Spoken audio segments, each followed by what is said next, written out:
Party 8 నెలలైంది. ఆలస్యంగా తేరుకుని మార్పులకు శ్రీకారం చుట్టింది వైసీపీ అధిష్టానం. పార్టీకి ఘోర పరాజయం ఎదురైన ఉత్తరాంధ్ర జిల్లాలపై స్పెషల్ ఫోకస్ పెట్టినట్లు కనిపిస్తోంది.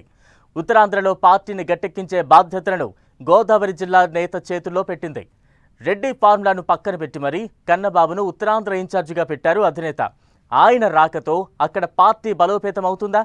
కన్నబాబు ముందున్న సవాళ్లేంటి?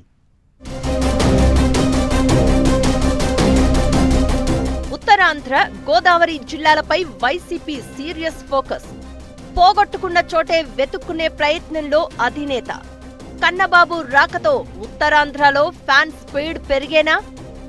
ఉత్తరాంధ్ర ఒకప్పుడు టీడీపీ కంచుకోట. వైసీపీ ఆవిర్భావం తర్వాత ఫ్యాన్ పార్టీకి అడ్డాగా మారింది. 2019 ఎన్నికల్లో విశాఖ అర్బన్ మినహా ఉత్తరాంధ్రలోని మిగతా ప్రాంతాల ప్రజలు వైసీపీకే పట్టం కట్టారు. ఉత్తరాంధ్ర ఏజెన్సీ ప్రాంతాల్లో అయితే ఇప్పటికీ వైసీపీ హవానే నడుస్తోందని చెప్పొచ్చు. అయితే 2024 ఎన్నికల్లో ఉత్తరాంధ్ర వైసీపీకి మామూలు షాక్ ఇవ్వలేదు.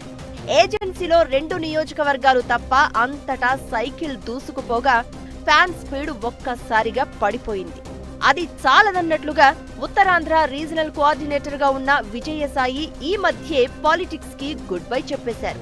దాంతో ఫ్యాన్ పార్టీకి అక్కడ పెద్ద దిక్కు లేకుండా పోయారు.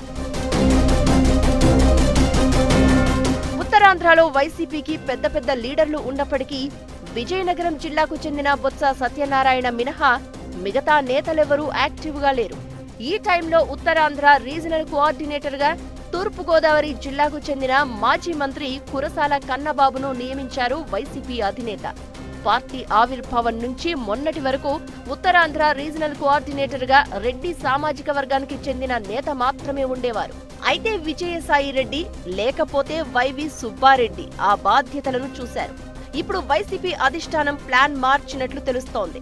ఉత్తరాంధ్ర జిల్లాలో కాపు సామాజిక వర్గం ఓట్లు ఎక్కువగా ఉంటాయి. అందుకే ఆ సామాజిక వర్గానికి చెందిన కన్నబాబుకు రీజనల్ కోఆర్డినేటర్ బాధ్యతలు ఇచ్చారట. అంతేకాదు రెడ్డి సామాజిక వర్గం నేతకే రీజనల్ కోఆర్డినేటర్ పదవి ఇస్తున్నారనే విమర్శలకు కూడా చెక్ పెట్టొచ్చని భావించారట. విజయనగరం జిల్లాలో బొత్స, విశాఖలో గుడివాడ అమరనాథ్, కరణం ధర్మశ్రీ వంటి సీనియర్ నేతలంతా కాపు సామాజిక వర్గానికి చెందినవారే కావడంతో కన్నబాబు అంతా సెట్ చేస్తారని జగన్ విశ్వాసమట. వ్యవసాయ శాఖ మంత్రిగా పనిచేసినప్పుడు కన్నబాబు విశాఖ జిల్లాకు ఇన్ఛార్జ్ మంత్రిగా ఉన్నారు. ఈ ఈక్వేషన్స్ దృష్ట్యా కన్నబాబు ఉత్తరాంధ్రలో పార్టీని తిరిగి ట్రాక్ మీదకు తీసుకొస్తారని భావిస్తున్నారట. సింగిల్ హ్యాండ్ తో హ్యాండిల్ చేసి కన్నబాబు ఉత్తరాంధ్ర వైసీపీ క్యాడర్లో ఉత్సాహం నింపగలరా అన్న డౌట్స్ కూడా వ్యక్తమవుతున్నాయి.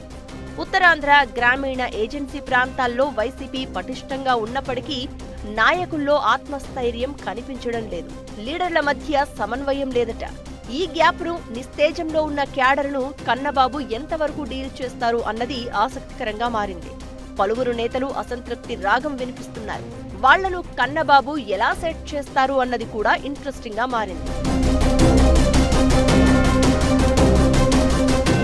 వైసీపీ రీజనల్ కోఆర్డినేటర్ కన్నబాబుకు ఉత్తరాంధ్రలో పరిస్థితులు అంత అనుకూలంగా లేవని చెప్పాలి. కూటమి పార్టీలు సంస్థాగత బలోపేతంపై ఫోకస్ పెట్టాయి.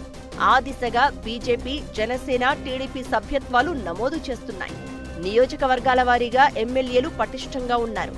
అంతర్గత విభేదాలు ఉన్న కూటమి నేతలంతా కలిసి నడుస్తున్నారు. వైసీపీ లీడర్లు మాత్రం సైలెంట్ మోడ్లో ఉన్నారు. పలువురు నేతలు గోడ మీద పిల్లుల్లాగా వ్యవహరిస్తున్నారు. పాయకరావుపేట, అనకాపల్లి, విశాఖ తూర్పులో వైసీపీకి ఇన్ఛార్జీలు కనిపించడం లేదు.